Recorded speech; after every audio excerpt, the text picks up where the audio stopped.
Hello, everybody. Welcome back to the Reality Recap. I'm your host, Queen E, and it's another special episode. It's always special when I have guests, and this time is 3. We have the Smith sisters on the Reality Recap today. Smith sisters, how are y'all doing today? Good. How are you? Good. How are you? This is going to be like overstimulating. Yeah. I know. I'm doing well. So happy to meet you guys. Just a quick rundown. Tell us who you are. Maybe people aren't familiar. Definitely want us to get comfortable with each other. Maybe let's start with the oldest. Let's start with Lauren. Okay. Hi, I'm Lauren. We are 3 sisters. We're from St. Louis, Missouri. I'm the oldest. Mariah and I are both TV writers on the side, but we host Smith Sisters Live every morning on Radio Andy, Sirius XM channel 102. And then we have a podcast version of our radio show, which is monthly, called Smith Sisters Live Deep Dive, which is like in front of the paywall. And we do deep dives on pop culture. Like I said, we've all worked in television, so we give our behind the scenes takes, we give our educated opinions, and we're all like very obsessed with specific things. So like I'm really obsessed with like A-list celebrities. So that's sort of my whole deal, and I'll let Rachel take over from there. Yes. Ditto to what everything Lauren said. I'm the mom of the group, so I come to the table with, I have a toddler, and Lauren didn't mention 2 of us are married to women as well. So a lot of the things that I love have to do with queer relationships and reality TV and pop culture moments. We were recently obsessed with the WNBA and just like women athletes. And so Mariah and I also share a love of all things UK and across the pond. We love music. We love different musicians and things that are really like, if it's on Instagram, we love it, or TikTok. Truly. I guess what is there left to say? I'm Nothing. here. I do what they do. I love all reality TV, all procedurals. I love YouTube. I'm since as the youngest, I'm the tie that binds between generational gaps, let's say. I'm also the Sure. youngest, so I feel like we're going to be You get it, on. right?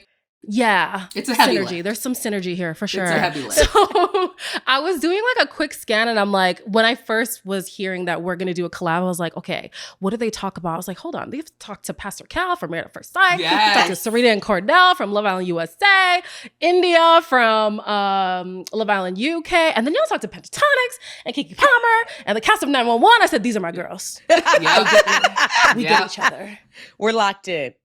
We're locked in. I love it. So what made you guys like go into the entertainment space? Is it something that you guys decided to do independently and you're like, oh, we have similar interests? Or was it like, I'm going to follow my older sister or my younger sister? Because me personally, I studied psychology, and I hate to admit it, but I was inspired by my older brother. I'm one of 3. So whatever. Love So I'm it. like, what's the origin story here with you guys? I definitely would say, because like Lauren said, we're from St. Louis. We weren't ever around, not a lot, like New York or California. We all 3 lived in New York City together at one point for a decade maybe. Yeah. And Lauren was the first to go away to college, and she went to school on the East Coast. And once she was away and graduated and moved to New York, I was like, I definitely want to go to school on the East Coast. And I saw that she was having a great time. We had, visited her for like family day visits. And I was like, I think we could do this. And then I think Mariah was like, yeah, that makes sense. And we all, I love that you said you studied psychology. Lauren's American Studies. I was sociology, and Mariah was what? History. Yeah. Anthropology yeah. mix. In that area. Rachel and I went to Sarah Lawrence, so we didn't have traditional majors, and so Correct. it's very much a vibes. Yes, type but a lot situation. of the outside of school work we did was focused in media. So whether it was we interned a lot in interning, college. yes, interned at different TV shows, and then Lauren sort of laid the groundwork of like, you can write in TV. It's not just behind the camera or in front of the camera. Like doing the technical stuff. It's writing, it's producing, there's celebrity, management, celebrity coordinators, asking questions, getting people set up and ready to go before a show and that sort of thing. So Lauren she laid the groundwork, but we all kind of took varying paths to get to a show together, which I never thought that would be the case. No. We never talked about the collaboration of our voices together. This is more a passion than what we actually do for work. Okay. Anybody else have anything to weigh in, or she covered it all? I would add that like one key component is that we feel so, I would say, like empowered and like authorities on pop culture because so many of our jobs before this were like face to face with celebrities. So like when I worked at VH1, like I spent years being a red carpet correspondent and like doing a lot of like every premiere, every music festival, every fashion week, everything. And then Rachel was the celebrity coordinator at Sesame Street for a long time. So any celebrity that appeared on the show, she was with them, running lines, booking everything with them and being with them all day. And then Mariah and I worked at Watch What Happens Live, which is a daily late night show with celebrities. So we aren't talking about people that are like 2 miles away. We're talking about people where it's like, oh, I've told these people they have lipstick on their teeth. So like we just feel like we have a little bit more of a, a little entry point to all these stories. Yeah. No, that's really cool. Okay, so clearly you guys are no strangers to working together. And obviously being raised together is something, but all three of you, all together at once, how is it navigating that? Be honest now. Mariah, I'm coming to you. I feel like you're going to give me the raw. Here's the thing. With all that said, my first internship in TV, I worked with Rachel. My first job out of college, I worked with Lauren. And then Lauren and I have worked on, I think, 3 jobs together. 4 or 5? Yeah. 3, 4? 5? I think it's 4. 4 jobs together. Rachel and I have worked jobs together. And they've worked, Lauren and Rachel, we live together. Lauren and Rachel have worked together. And I think it's not, I never have described it as hard. It's truly the easiest job in the world because we get each other. We know what each other's going to say, how they're going to behave or anticipate the next action. So it feels less like a barrier than any other coworker. And they also know if some of us need to pick up the slack for someone else because we're tired, we're busy, we have a kid, we have a deadline, we have whatever. It's like, okay, who cares? I'll do it. Like there's no pressure to feel like you're like, oh, I'm sorry, coworker, could you cover for da-da-da? It's like, no, it's like, girl, I'm laid up in the bed, or my kid just peed on me. I need to handle this. So it's like for me personally, literally, it's the majority of my working career is working with the two of them. So I love it. I would say for me, the hardest part for me and probably of working with me is that because my job as a TV writer, where I'm at in my career, I'm like usually like an executive producer or the head writer or something. So I'm used to being like, well, here's me giving a note to the people that I work with as opposed to being part of a committee. And so I have to like remind myself that I'm like not the boss. I'm not in charge. We're each That's real. 1/3 of the decision making. And just because I have an opinion doesn't mean that like that is how it has to be, because that's not the way that our work together is structured. So sometimes I have to like switch into my mind, because when I'm writing like a TV show by myself, like it's all of my ideas because that's how it's supposed to be set up, for a pilot or a movie that I'm writing by myself. But like, I have to like be like, okay, let me not get into like notes mode or whatever, because that's not what's appropriate here. Okay. And the work that we do, it's like, there are days when it does feel like, okay, we have, there's a lot of prep that goes into, interviews or like before a show. But there's also, it's like we, without a show, are always talking. We have 12 different group chats. We're FaceTiming every 3 minutes. We are like popping over to each other's houses, have keys to the other one's house, like driving each other's cars. Like we're very enmeshed in each other's lives.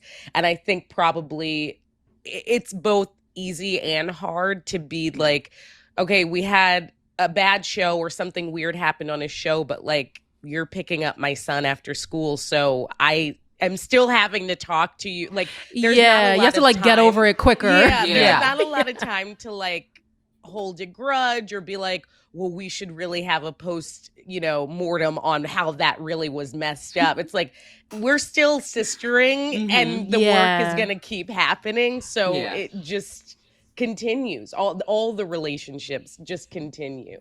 That's really refreshing to hear, honestly. I have brothers, so Wow.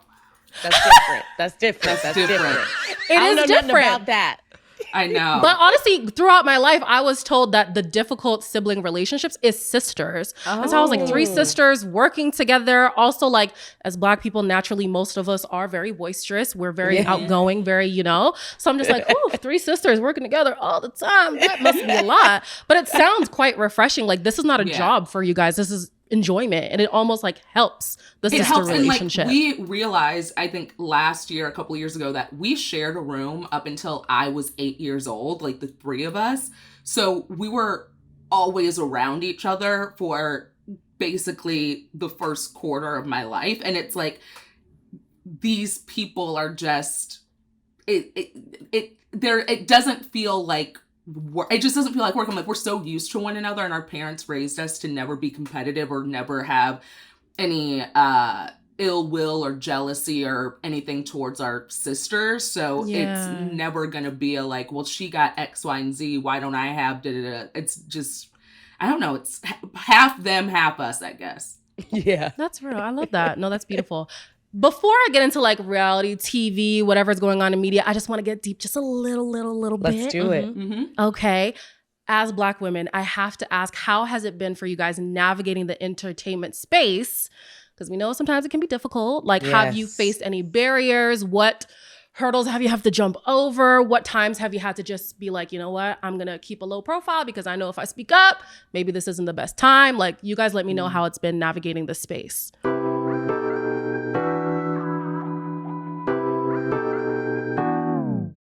For me, I would say I've been lucky because in the most recent past of my career, I've been championed by Black women and had not ever really been the only one. Like, I think the last time that was the case was probably 8 or 9 years ago, and that has made all the difference. I definitely have had many instances where like I was either looked to as like, well, what do Black people think? Or what do Black women think? Or you must watch Love and Hip Hop because you're the only Black person on staff.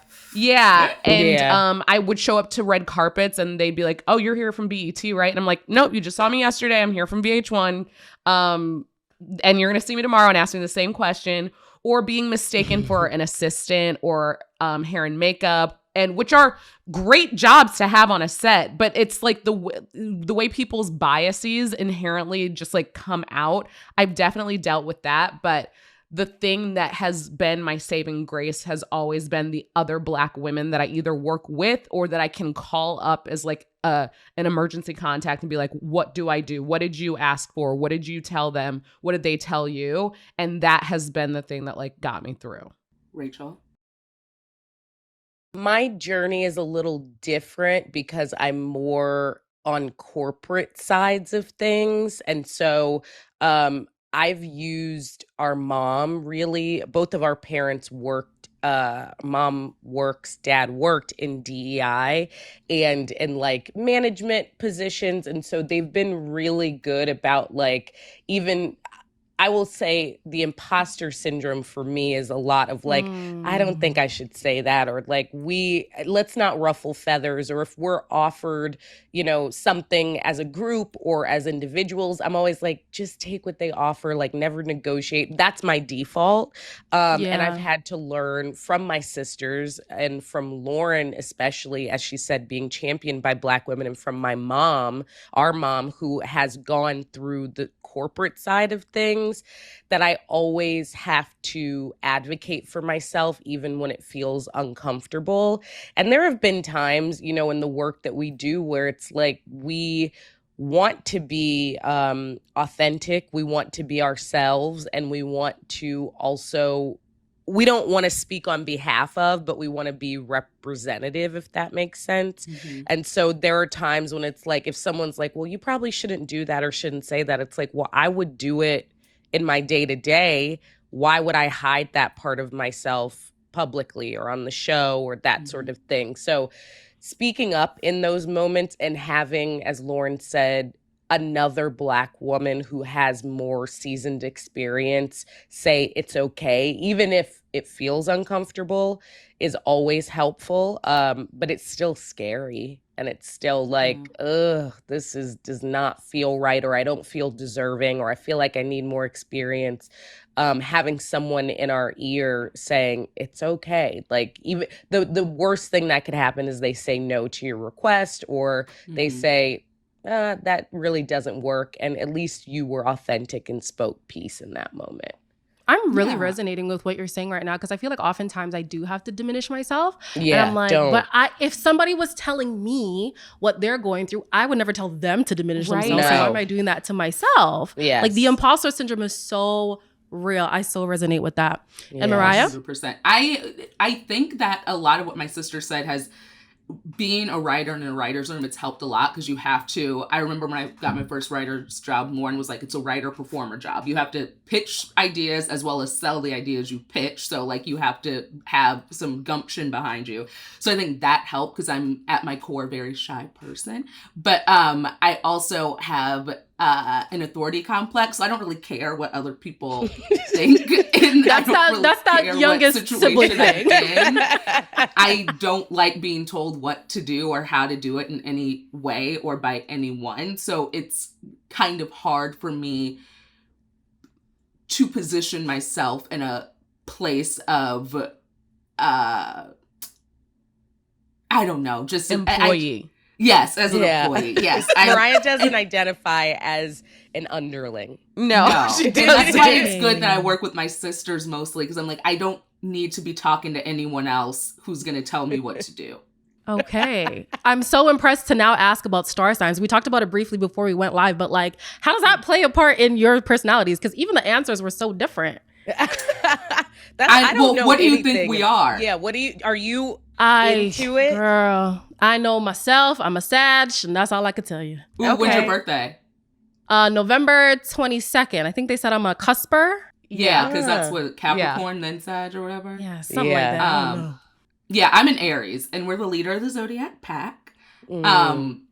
So I think, again, I'm a fire sign. So I guess that makes sense. It gives that. Okay. From what I know. Unapologetic. Like, yeah, okay. Yes. And I'm a Taurus, but I do think I don't give bull energy, but maybe it's like, I think you could kind of see do. Quiet bull energy. Like, I'm not someone who's like coming in and like disrupting space, but I do like sticking up for people, and I like being in crowds where it's like bringing people together. So in that sense, it's like, let's disrupt the uncomfortableness, and like, I'll talk to anybody, I'll do whatever. Like a soft strength. Yes. Yes. Soft strength balance. Okay. And Lauren's a Libra, which I think she checks out. Yeah. Wait, what does that mean? Well, okay, I don't know that much, but I do know that Libras like nice things. Like, they like I'm not really an aesthetic person, but I do have particularities where I just like stuff to be how I like it. And also sometimes struggle with decision making, but also like balance and peacemaker is the thing. Like, I always tell people that I've gotten 2 jobs by the person interviewing me asking me what my sign was. And when I told them I was a Libra, they said, say no more, you're hired. Stop. So I gotta serious. start saying that. Very powerful people. Right. Okay. Honestly, I'll be like, yes, I am a Libra. Yes, I'm a Libra. Libra. Yep. Mm-hmm. Yep. Or like, That's when's dope. your birthday? I don't know. It's sometime in October. Yeah, it's part Just of me take for my the word slip for it. I'm a up. Libra. Yeah. Just Just know take my that word. I am a Libra. I've heard though that Libra men are people you're supposed to steer away I mean, that from, sounds- apparently. That sounds True, right. if there's a decision making component that's Yes. in there with already there, they don't have a head start on that already. But I will say there is something to a Libra Sag being compatible. Like I had a coworker that was really into astrology, and she had never met my wife, and she had just met me. And about 2 weeks into filming, she goes, "Are you a Libra and your wife's a Sagittarius?" And I said, "Yeah." "How did you know that?" She goes, It totally makes sense, and also that's a very compatible sign combo. Wait, what sign is October 21st? That's the cusp. I think that's not Is Virgo. that That's Virgo? No, No, that's it's not Capricorn. Virgo. It's Capricorn, probably. No, Capricorn it's not. and what? Capricorn, The cusp of she what? said October 21st. But if Capricorn- October 21st to November 20th. No, Capricorns are in December and January. Oh. Scorpio, yes. Scorpio, Thank you. Okay. There we go. Yes. So it's a Scorpio what? Cusp of Scorpio and what? Scorpio and Libra. Yeah. Okay, because my boyfriend is October 21st. And So you're that's a saying cusper. Libra Sag. Yes. Very much a cusper. Leaning in.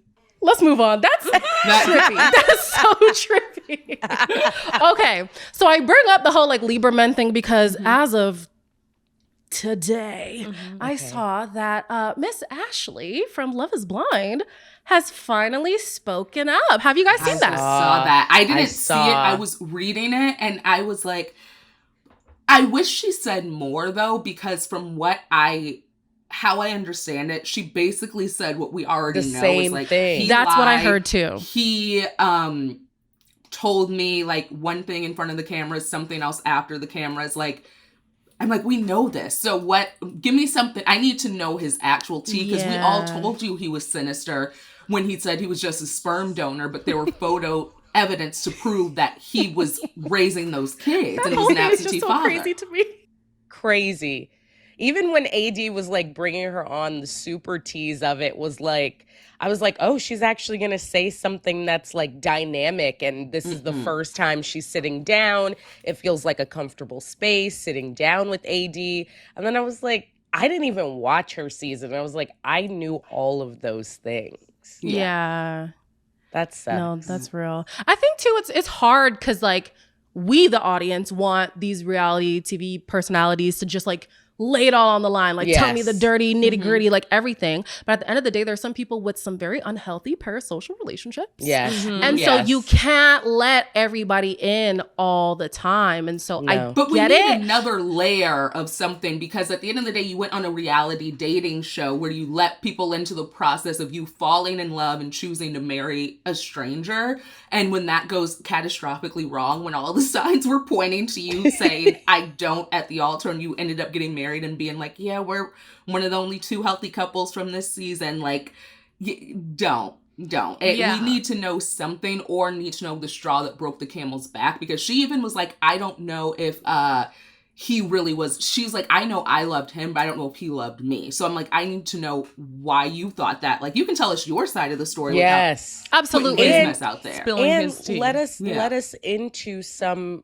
you know, as much as you can, some production things that weren't shown. Like a lot of what I'm loving about the Secret Lives of Mormon Wives ladies is that they're like, all of this was filmed, but you didn't see it, but I made a reel throughout just in case this would happen. So you can actually get the full context of where I was coming from. I'm like, that's what I like. Like you see the edit and then tell me what your vision of the narrative was, not the producer's edit. I agree with you that like the parasocial relationships are really dangerous, one, and also just like people take things too far. But we have a saying that we say on our show, which is like, if you let us in, then you need to walk us out. Like if you went on Love is Blind or you went on The Bachelor, I'm not asking for Kerry Washington to show me pictures of her kids because she never let us in. But if you let us into you and the pods and all your highs and lows and stuff, part of the social contract is that you do need to walk us out by saying this is what led to the demise, because you only are then telling the first act of the story. We need to see the finale and the curtain call. Yeah. And it's not even just like, oh, you guys let us in. It was like, you let us in, but then you also told us that we're all delusional. We all know what we're talking about. You gaslit us. So I'm like, okay, well, baby, prove us wrong. Tell us what really happened. Yes, that is 100% it. They were like, we're, you know, God's got us. We're all good. We handled it. It's all situated. I'm like, and then it all fell apart. Sure. I'm sorry. The whole situation, I don't like laughing because like a relationship did dissolve and like kids were involved, but it's so silly. And I'm like, he shouldn't have gone on the show. No. And at this rate, we know if you go on Love is Blind, it's not like you're going to get an insane amount of fame. So for you to go on the show and know you have this, what really amounts to massive secret that you're not going to talk about, it's going to be overblown in a bad way. Absolutely. So whatever the truth is, you look bad. And because you just lied. They're always in the same town. It would be different if it was like, I went to Fiji for Love Island and then I came back. It's like your new wife now lives in the same city as your kids that, let's say they have kids in the future. Like these are people all part of the same community now. It's not I flew away to film something and then I'm never really going to see that person again because we made out on TV and then that was that. No, you're married now and you have kids and you're not being forthcoming about it. It's a mess.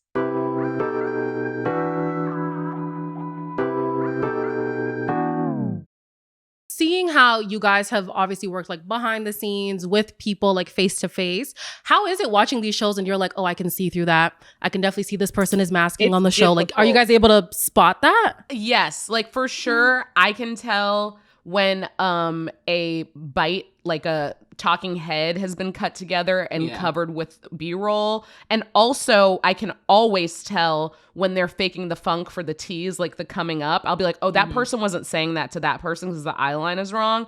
And I can also tell when they use the same, like I noticed it on Secret Lives and Mormon Wives. There was something where somebody said something like, well, is this what mom talk? And it was like, oh, they just kept using her saying, is this what mom talk? And then adding whatever they wanted to the end of it. Yes. Like they have basically like a sound wall where they were like, okay, them saying mom talk and just like, you know, stitching it together. So sometimes that kind of takes me out of it. But it is like, you can kind of, it's like watching like a play where you could also kind of see backstage. That's kind of what it feels like watching reality. I agree, but like I still find it extremely fun. But I also think so many people nowadays, because it's been around for so long and like everyone's so invested, everyone sort of knows the tea and is obsessed with them breaking the fourth wall or things like that. So it's like everyone knows that the housewives aren't really talking unless they're filming. These people aren't actually friends. They're just here, you know, you didn't meet so-and-so at a dinner party. They were cast to be on the show. Like, it's very much open secrets that kind of feel like we're all in on the joke, which I like a little bit. And it does, though, feel good when they open it up a little more and are like, well, like on, we were talking about Secret Lives of Mormon Wives, and like Chase and Taylor are like, well, say it in the camera. Say it, like, look there and say it. Like that to me like is that. More refreshing now, where it's like, if you're breaking the fourth wall, you're talking to the camera or you're giving me text message screenshots. I love that.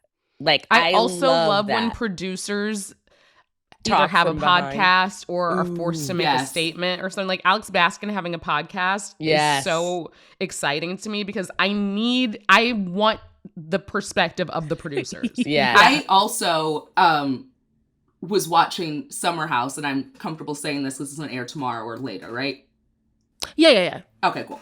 So I was watching Summer House, and Jesse and Lexi were getting into it in the kitchen, and he was like, you're going to watch the show back and see that all I did was like be obsessed with you and love you and like stuff like that. And she was like, no, you're going to watch the show back and see how you actually behaved. And so they were having a conversation about basically how the edit and how that would corroborate either side of their sort of breakup story. Wow. And it's like, oh, wow, this is the world we're living in.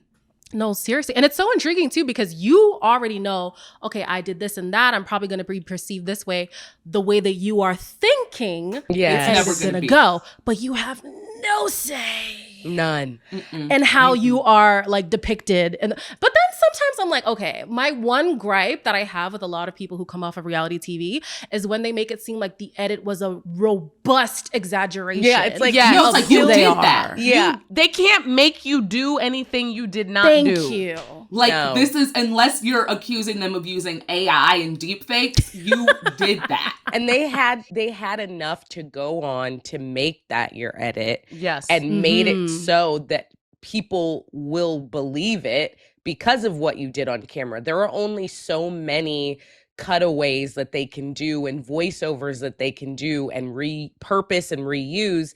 But if I see your mouth moving, I see what you're saying. And I recognize also in situations, producers are like forcing them to play a game or forcing them to do something.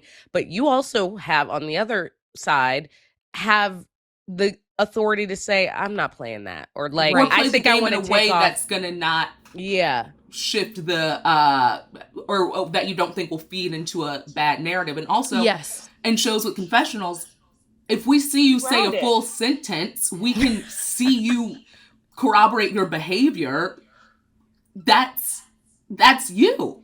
That's Like, you. I think a really good example of that kind of is like the last season of Potomac, where everyone was very skeptical of Karen's story, that she was going to be exonerated and that it was a misunderstanding. And like, she could have, and probably to some extent was like, they gave me a bad edit. They made me look bad. They made it look like everybody was against me. They made it look like I did something wrong. Then come to watch the videos of her arrest, and she was not exonerated. She looked worse than expected and all those things.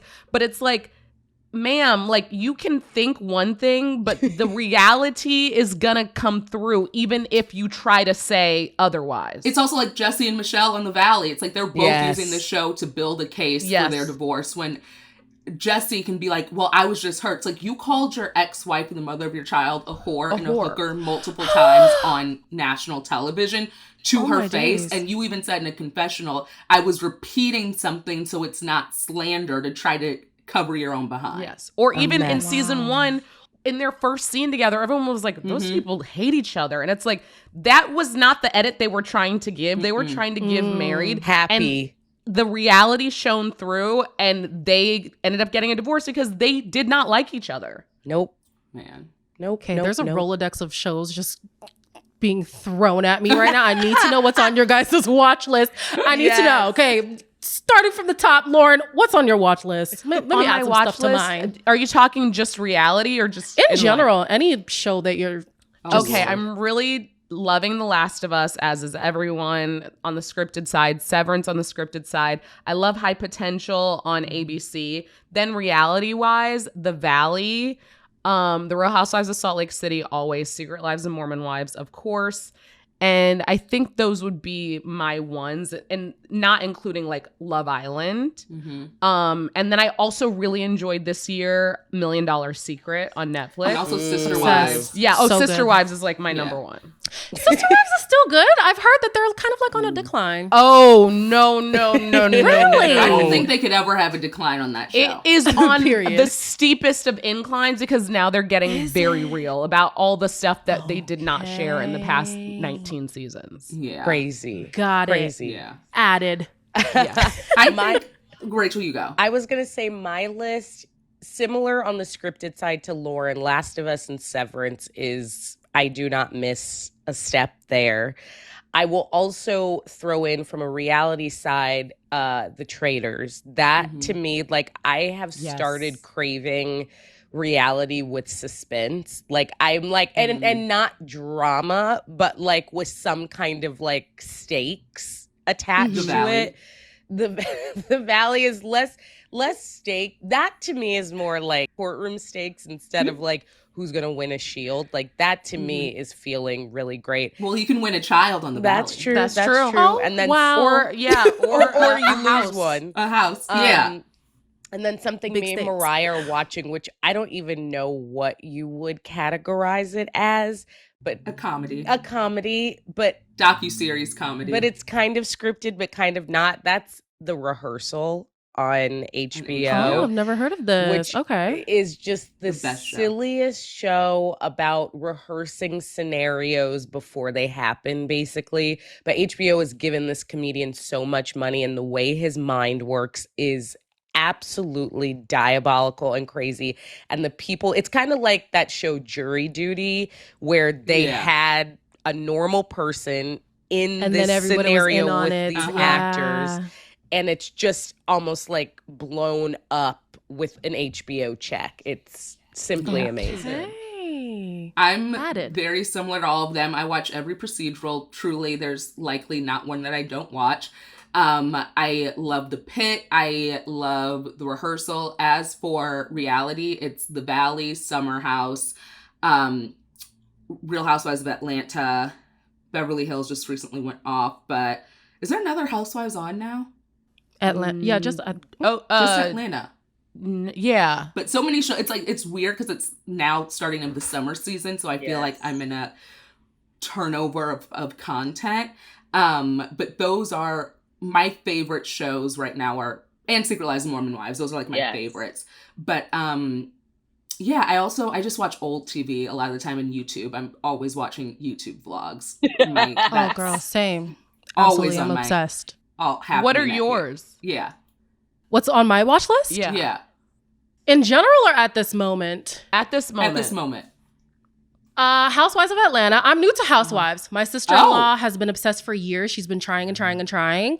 I'm finally on the Are you the on the ship. current season? Yes. Okay, this is a good season to like come in as a new Yes. Yeah, there's a lot going on.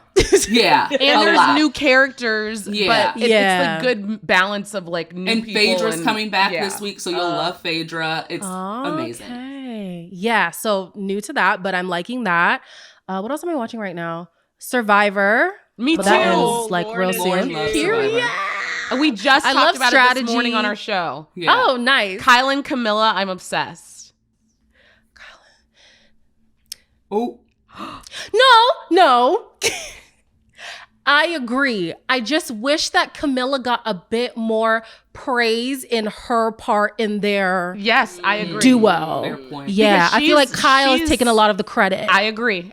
Yeah. But I think hopefully if she makes it to the final tribal council, hopefully this will be a turning point for her. I agree. Yeah, I think she can, if she really puts up a good story. Come on, Camilla, girl. Yes. What else am I watching right now? That new show. It's like a 90-day spinoff, like a dating one. It's coming like real Nice. soon. Last Is it like Chance? Paradise No, for I don't 90 think Day? it's. Essentially, it is Paradise for 90 Yeah. days. Yeah. But I'm forgetting the name, so I'm excited to watch that. I just finished watching Forever. Well, okay, Mariah did I've been too. watching. I think last night I'm 1.5 episodes left, and I had to stop because I'm like, I don't want it to end, and I already know it's not going to end how I want it to. So I'm like, but when I tell you that show, whatever Mara Bracketkegel put into it, it's crazy. It's so It's good. good. From It's the so score to the cinematic, like, yeah, it's great. The storytelling was Everything. good. It was great. Today. Yeah, It's- I want to you watch have it to. too. And I was telling Lauren, I was like, as of late, recently have been like in my mind getting on people who are like, oh, such and such healed my inner child. Like, and I'm like, okay, grow up. You had a great childhood. But I watched this and I said, I get it. It healed my inner child. I get it. And some things that I thought were going to lean into like stereotypical Black experiences, it didn't go that way. I'm like, thank God. Mm-hmm, Oh. No, it was good. It's so good. It was good. I'm now watching, it's older now. Well, not older, but Champion. I think that was like What's early that? 2024. That's where it's UK based, and it's basically like a sibling rivalry. They're both into like music, but the girl used to ghost write for her brother, and eventually she's like, you know what, I'm sick of it. I'm gonna explore my own music career, and he's pissed. So they're like battling each other type thing. Love No, it. I love Right, it. right I love there. like all things UK. Give So me the me. accent. Same. Give me the everything. Come Give on. it to me. I'm trying to think what else. That's mainly, and then I'm just impatiently waiting for all things Love Island because that's Oh Yes. my God. It can't come soon that's where I enough. live. I Too excited. And when's did- the date for UK's release? I think They the said third. the third, The but third then I is heard that US. it's been shifted to the 9th. Oh, Yeah, the third is US. So I guess I feel like we're they're gonna always have like a both week at the apart. same time again. But that's what Usually UK happens. is That's earlier. what's been happening lately. It has been in tandem. I can't keep You know up. what though? If US is happening earlier, that might mean they may have more episodes. Because usually it's stunted from UK. It has about like 12 episodes less. Mm-hmm. And they also skip a day too. Yeah. So I'm hopefully this just means more. I mean, my with the way God. that last season really popped off, it would be a disservice for them to keep it the same length that it has been. They should bump it up. Do you think do you think they can capture what went on last season? Like, I feel like we as a culture, as a Love Island standum, are putting a lot of eggs in season 7's basket, and we need to understand that, like, the chord that was struck with 6 is not gonna be But the here's same. the thing. Okay. We put a lot of eggs in the trader's basket for season 2. Yes. Fair. And it paid off on season 3, another peacock. And I think Very different programming. Different. but I also Rachel's think not that buying it. Yeah. But I'm hopeful only because whatever they changed for this last season had so many factors to do with the casting, to do with the challenges, to do with like all the things, but I think they can do it.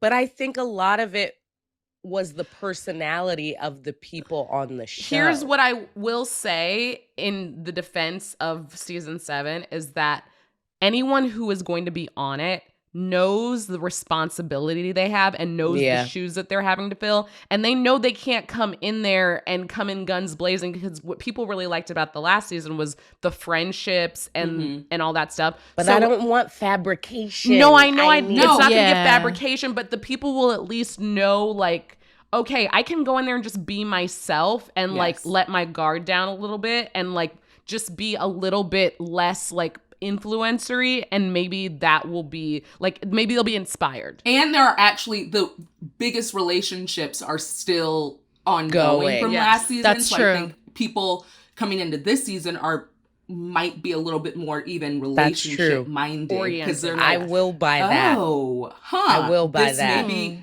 I could get everything I ever wanted. Like there's I could, there's some hope. I could get a boyfriend and go to Cowboy Carter as a guest Yeah. to Beyonce. Amazing. Sign me up. Sure.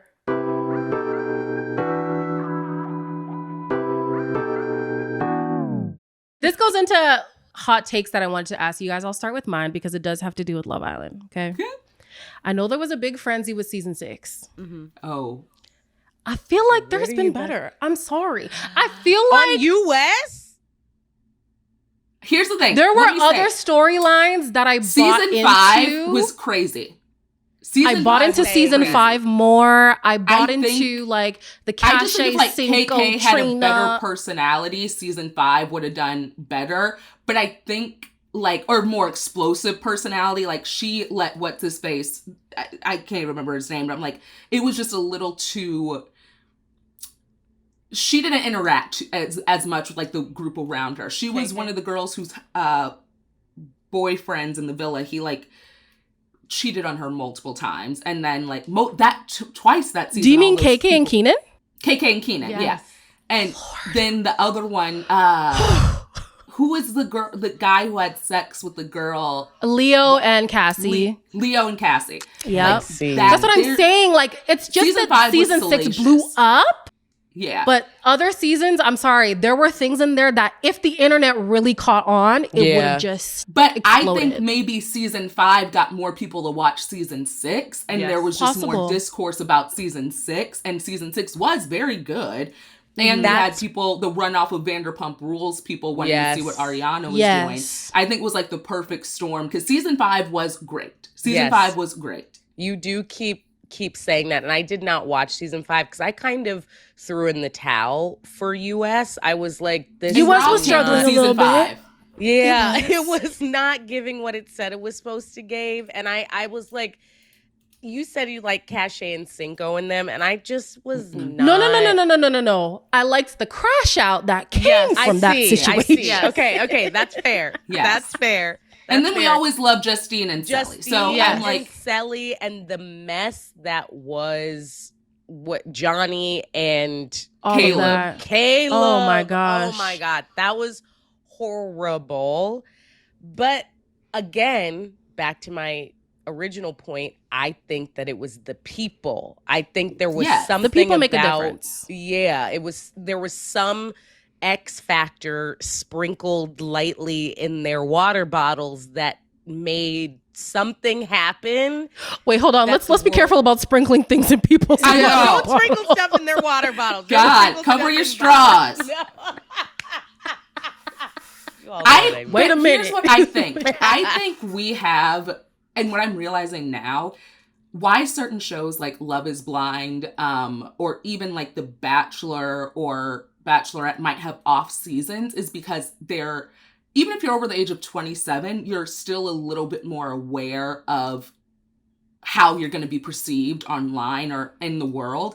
These people coming on Love Island who are 21 to 25 grew up with shows like this. They grew up with Love Island. They grew up thinking about doing these things as a career. So they don't care. They're going to be themselves regardless because that's what they're doing online. Like they have no other job prospects for better or worse. Like this is what they're doing. So I think we get better reality TV from these younger folks because that's truly their brains are They're fully built developed. for it. Yeah. And I they was also grew going to up bring with in it. age too, because the cast Yes. was a smidge younger, but also Yes. the viewing public this season I felt was younger because I had, Agreed. oh my goodness, I'm used to just having like a little bit of an intellectual conversation, no matter the type of show. Listen, reality TV is low key kind of my therapy, whatever. Yeah. So like I'm able to tie in some intellectual aspects, but the responses that I was getting from season 6 in particular, I was like, oh, this is a younger demographic in general, like the viewing public and the cast.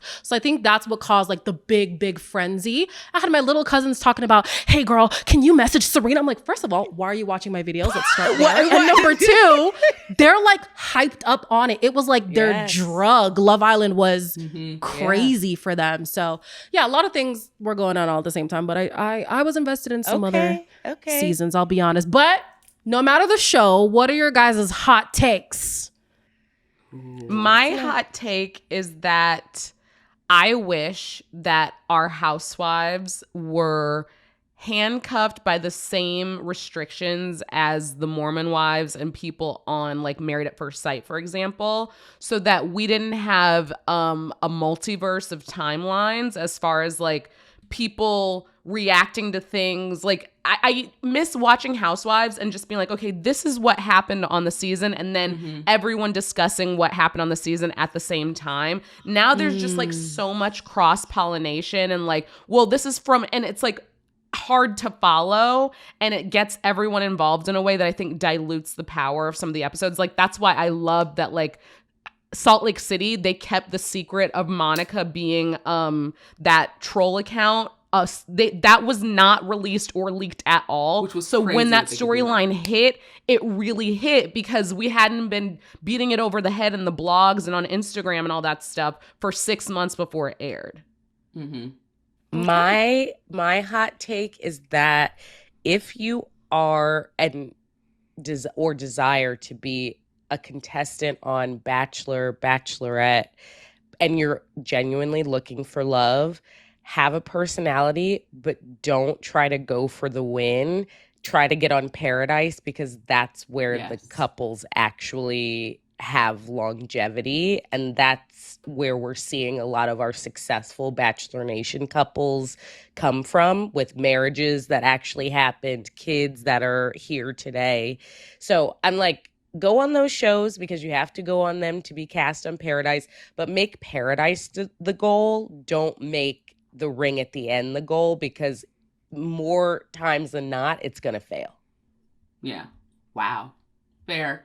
I think my hot take is that New Roni isn't awful, and I think it can do very well if they cut half of the cast and keep like a small. Okay, so it's not So awful, but I is don't it- like anyone on No, it. I think loop if they me keep in. Jenna, Jessel, Aaron, and Uba, they can have a decent show, and maybe inside. I think they can have a good show because So those get rid of women Brit. actually speak to get basically, and Rebecca. Rebecca. I guess I can keep Raquel. And keep Raquel. So yeah, you can keep Raquel. So some of the cast. But I think with those women, it can actually be good because at this point they've built some sort of connection and rapport that they have a little bit more history and they suffered the trauma that is Brynn. So they know moving forward, it can be a little bit more authentic. And I think she was the one who was holding the show back. I feel like you're going to get backlash from this. Just not real backlash, but just seeing Rachel's reaction, you might get some commentary.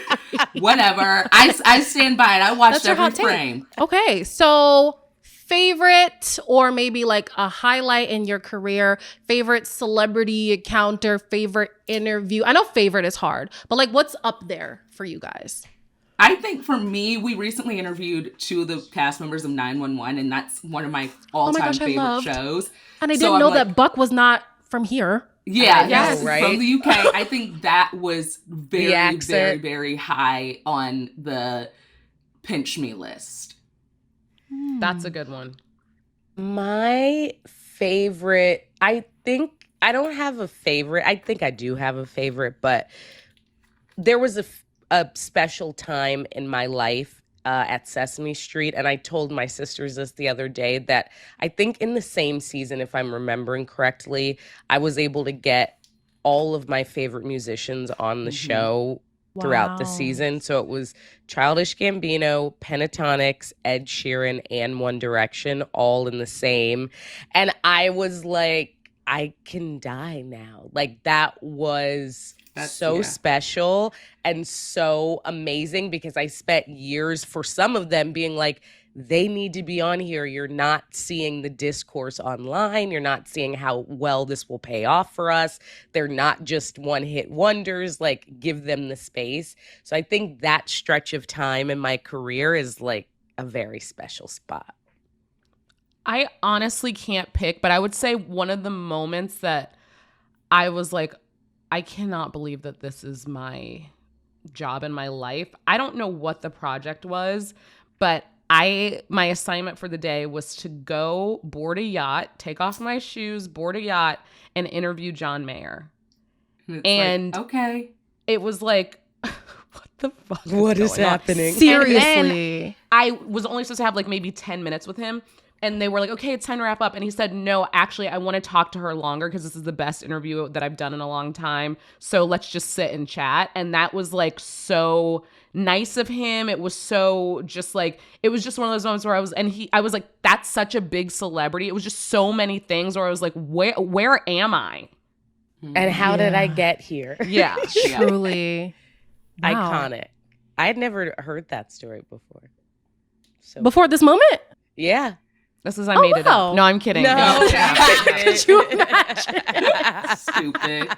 Oh, actually, that's number one. But the second one, just because this is kind of funny, is I did a lot of red carpets, like I said. So one year, and this is before I worked at Watch What Happens Live. This is before I watched any Housewives. This is before like any of it. I interviewed Kelsey Grammer and Camille Grammer on the red carpet of the Tony Awards. And I was supposed to, because when I did VH1 red carpets, I would ask VH1 news questions, but then I would also ask questions for like other shows or other MTV Networks channels. So I had a list of questions like, oh, what's your favorite candy or whatever? And I asked them how they kept their relationship going. And Kelsey said, we hate each other. And I was like, oh, that was funny. Ha ha ha. Camille didn't laugh. Fast forward to a year later when The Real Housewives of Beverly Hills came out, and that day was the day that basically he told her he wanted a divorce. And then they got out of the limo and then got on the red carpet for the Tony Awards. So I didn't know that I had completely stepped in it and had walked into something so volatile until years later when I started watching The Real Housewives of Beverly Hills, and she was wearing the same red dress. I have footage of it, and I was like, this was cuckoo. Oh my God. It's so funny. It's not funny that they hate each other, but. No, seriously. Okay, so I mean, I don't know if you want to say like, oh, this was a mistake or this was like an awkward moment, but was there any like, oh, get me out of here? I don't know. There's a lot going on right now. I have one, and I'm not going to say the person because no. They're beloved for whatever reason. But I did have one celebrity that I worked with, and they made me cry. I had never cried at work before, but they yelled at me. I saw them, being mean to other people on their staff that they brought in. They were mean to me, and it changed the course of how I looked at them and how I looked at celebrities, where I'm like, I recognize that you are a star, you're talent, but it shows me a lot. It was like, okay, you don't know me from Adam's House Cat, but the way that this person was treating their own like makeup, hair, assistant, I was like, those are people who want to work with you. Like they're doing it for you, and they want to make you look good, feel good, sound good. And they were mean to them too. And I was like, oh, that person is on the naughty list forever. And the list is short. I think that person is the only person on the naughty on the naughty list. Lauren, do you have one? I do. So I have had plenty of people like be rude to me or whatever. And that I'm like, it is what it is. Like everybody isn't going to have a perfect day all the time. Whatever. I will say I have two things. One is that I look back on my time doing red carpets. And at the time I was like kind of low in the food chain where I was working at VH1, but then I was being deployed to go to these big premieres and Fashion Week especially. And I had so many days where I would go home and be like, wow, I really am never like, I felt so inadequate because like I couldn't dress as nicely as the people that were invited to be there. I didn't have the money that those people had. I didn't have the access, the privilege, the power. And I just being confronted with that level of celebrity and wealth and all those things when you feel like you have none of those things was kind of hard in some ways, where it's like you can choose to tune it out if you don't like read magazines or watch E! Or watch whatever. But I was confronted with that every day. And so I kind of had to like figure out how to make my self-worth generate from somewhere that wasn't from a place of comparison. So those were hard.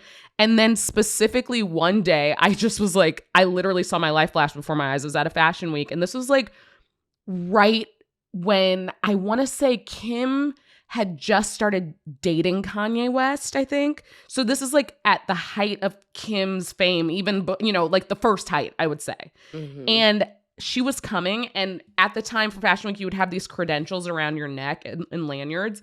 And when she showed up, we were all waiting, like all the press was waiting, and my lanyard got caught on someone's camera. So I was being pulled by my neck in this like crush toward Kim Kardashian. And I was like, I'm going to be strangled and trampled to death because we're all trying to get a picture of this lady coming in. It was just so chaotic and so lawless. And I literally thought to myself, I was like, I don't want to die at Fashion Week. Like I don't want to die because someone was trying to get footage of Kim. And so that was a moment, like I still think of it and my body reacts like with such like a PTSD response. It was so terrifying.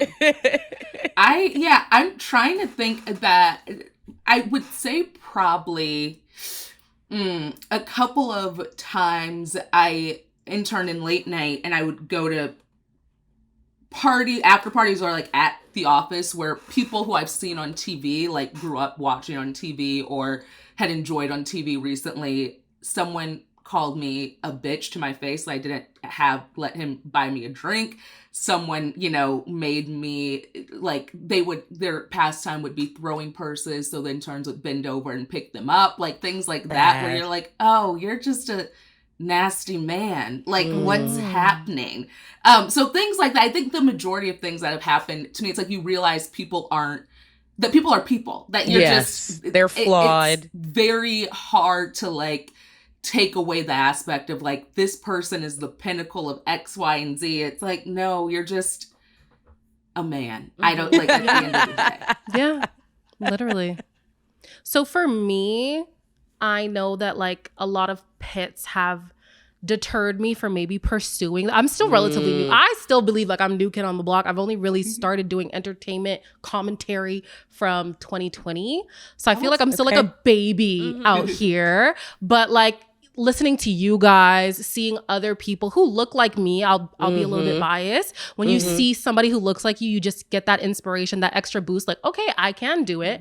Imposter syndrome blows my mind every time, because how am I confused about something that's happening in real time? Like, it's happening. How am I not believing it? So, I mean, not to put any pressure on you guys, but like, if there was anybody who's watching you guys and who's thinking, I do want to enter certain spaces like this, what would be like an advice, a word of encouragement, or something to look out for that you would share with them? I think and this is what everyone says, just do it. I'm like, when I started out this blog or column called Keeping Up with the Continuity Errors, I put it on Tumblr because I just wanted people to see it. Thousands of people saw it and had me keep doing it. And I was like, oh, if 5 people like something that I do, each of those 5 people will know 5 other people who like that. Like, there's always, the community is going to start small, but if you're passionate about something, chances are there's at least 5 other people who are passionate about it who have been waiting for your voice. So just try it, see, and be persistent, I would say. And I would say on the heels of that, I always tell people that the path that you think you're going to take, like, even if you're like, well, I want to be non-traditional and it's like, that is typically the way it will happen. Like, you might fall into something, do it for 5 years, not like it, want to try something else, and all of that is fine. Like, I think gone are the days where it's like, my resume has a gap, or I jumped ship from a job too soon. And it's like, follow that passion, do it well, and trust that if you really want to get to a spot, you will get there. And the length of time, the process, the system with which you do it might be different than the person who looks like you, the person who doesn't look like you, but it's still possible. It always feels within reach if you trust that it will happen. And my advice would be, and this is whether it's a job that, you applied for, you interviewed for and got, or it's a job that you created for yourself, whether it's like, I'm going to start a podcast or I'm going to start a blog or a web series. I always tell people, like, do the job that you have to the best of your ability. Don't do the job that you have with one eye, like, kind of like scoping out and scouting out the next job, because you need to, any good thing that I've ever gotten was because I was doing the thing in front of me 100% and to the best of my ability. And someone, not to say you have to wait for people to give you opportunities, but people, especially people in like hiring and decision-making capacities, if they hired you to do a job, do that job before you try to take another one on. Yeah. Because if I see that you can't do the one that you have, why would I invite you to do a higher up one? So like, just like do things that you really like and feel passionate about so you can give it that 100%, because that's going to be the thing that's going to either teach you or propel you to the closer to the thing you want to be doing. I love it. This was great. Oh my gosh. So where can people keep up with you guys? Whether you guys have individual ventures or joint ventures, where can we keep up with the Smith sisters? I would say first, listen to our radio show. It's daily on Sirius XM, Radio Andy, Channel 102.